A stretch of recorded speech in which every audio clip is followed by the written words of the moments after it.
പിണറായി വിജയൻ ഒരു RSSന്റെ പരിപാടിക്ക് പോയി ഒരു ഗോൾവാൾക്കറുടെ മുന്നിലും നിലവിളക്ക് കുനിഞ്ഞ് കൊളുത്തിയിട്ടില്ല. ഒരു ഭാരതീയ വിചാര കേന്ദ്രത്തിന്റെ RSS പരിപാടിക്കും പോയിട്ടില്ല. പറവൂരിലെ മലക്കപ്പള്ളി സ്കൂളില് ഗോൾവാൾക്കറുടെ ചിത്രത്തിന് മുന്നിൽ, ഭാരതാംബയുടെ ചിത്രത്തിന് മുന്നിൽ കുനിഞ്ഞു നിന്ന് ആ നിലവിളക്ക് കൊളുത്തിയ നേതാവിന്റെ പേര് VD സതീശൻ എന്നാണ്.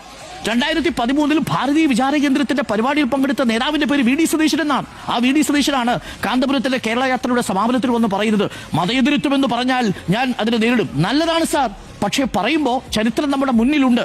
BJPയെ പ്രതിരോധിക്കാൻ ഏറ്റവും നല്ലത്, ഭൂരിപക്ഷ രാഷ്ട്രീയത്തെ പ്രതിരോധിക്കാൻ ഏറ്റവും നല്ലത് UDF ആണ് എന്നുള്ളതാണ്. വസ്തുത അതാണോ? നമ്മുടെ മുന്നിലുള്ള വസ്തുത ഏതാണോ? നമ്മൾ ഈ ചർച്ച ചെയ്യുന്ന ദിവസമല്ലേ വിസ്മയത്തെക്കുറിച്ച് കേരളം ചർച്ച ചെയ്യുമ്പോൾ വിസ്മയത്തിന് വേണ്ടിയിട്ട് കേരളം ഒരു വാതിൽ തുറന്നിട്ടു. അതിലൂടെ ജോസ് കെ മാണി വരുമെന്ന് കരുതി. പക്ഷേ വിസ്മയത്തിന്റെ വാതിൽ തുറന്നിട്ടപ്പോൾ പുറകുവശത്തെ വാതിൽ അടയ്ക്കാൻ മറന്നുപോയി. എന്താ സംഭവിച്ചത്? ബീഹാറിൽ നിന്ന് 6 MLA NDA ക്യാമ്പിൽ പോയി. വിസ്മയത്തിന് വേണ്ടി കേരളത്തിൽ വാതിൽ തുറന്നിട്ടപ്പോൾ ബീഹാറിലെ വാതിലിലൂടെ 6 MLA പോയത് NDA ക്യാമ്പിലേക്കാണ്. പ്രിയപ്പെട്ട പ്രേക്ഷകരെ, ബീഹാറിൽ ഇന്ന് കോൺഗ്രസിന്റെ പാർലമെന്ററി പാർട്ടിയിലെ അംഗങ്ങളുടെ എണ്ണം 0 പോവുക എന്ന് പറഞ്ഞാൽ അവിടെയുള്ള 6 MLA ബീഹാറിലെ കോൺഗ്രസിൽ ഉണ്ടായിരുന്നുള്ളൂ.